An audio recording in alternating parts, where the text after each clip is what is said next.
BPL দিনের দ্বিতীয় ম্যাচে মুখোমুখি হয়েছে রংপুর রাইডার্স আর দুর্বার রাজশাহী। কিন্তু রাজশাহীর বিদেশি ক্রিকেটাররা পারিশ্রমিক না পাওয়ায় এদিন মাঠে আসেননি। পারিশ্রমিক ইস্যুতে আসলে কি ঘটেছিল তা জানিয়েছে রাজশাহীর টিম কর্তৃপক্ষ। আজকে ওই ফরেন প্লেয়াররা হয়তো খেলতে চাচ্ছে না, মানে আপনাদের আজকে ম্যাচ, তো এই ব্যাপারে কোনো আপডেট আছে কিনা আমরা যতটুকু জানতে পেরেছি। না, ওরা এরকম কিছু জানায় নাই আমাদের অফিসিয়ালি, বুঝছেন। আচ্ছা, একটু দেখি, কথা বলে। রাজশাহীর টিম ম্যানেজমেন্ট থেকে জানানো হয়েছে তারা এই বিষয়ে এখনো কিছু জানেন না, তবে আপডেট পেলে জানিয়ে দেওয়া হবে। তো আমরা কিছুক্ষণ পরে রাজশাহী কর্তৃপক্ষকে হোয়াটসঅ্যাপে টেক্সট করেছিলাম, তারা জানিয়েছিল উই আর ট্রাইং। তখন বিকেল 4:30 বাজে, ম্যাচ শুরু হবে 6:30। তখন পর্যন্ত তারা কিন্তু নিশ্চিত না যে রাজশাহী ক্রিকেটাররা, বিদেশি ক্রিকেটাররা খেলবে কি খেলবে না, তারাই নিশ্চিত না।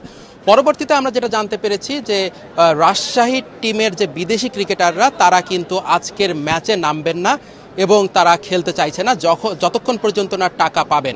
তবে দেশি ক্রিকেটারদের কিছুটা পারিশ্রমিক পরিশোধ করে দিয়েছে, সেটা কিন্তু এনামুল হক বিজয় একটা ফেসবুক পোস্ট করেছিল, সেখানে চেক সহ ছবি দিয়েছে, সেটা আপনারা হয়তো দেখতে পাচ্ছেন এই মুহূর্তে। ওয়ালটন এসিতে ইনস্টলেশন একদম ফ্রি,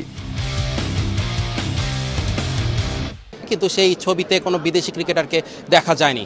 পরবর্তীতে বিসিবি কিন্তু সেখানে হস্তক্ষেপ করেছে। বিসিবি জানিয়েছে যে তাদের বিদেশি ক্রিকেটারদের টাকা দেওয়ার ব্যবস্থা বা কিভাবে টাকা পাবে সেই বিষয়টা নিশ্চিত করা হবে। তারপরও বিদেশি ক্রিকেটাররা খেলতে রাজি হয়নি আজকের এই ম্যাচ।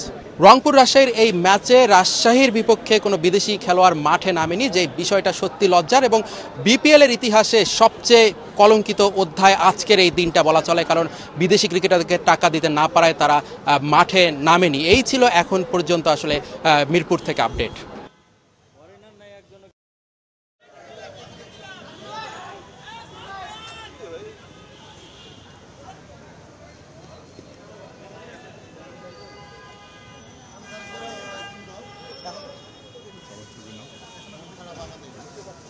ওটাই তো বললাম।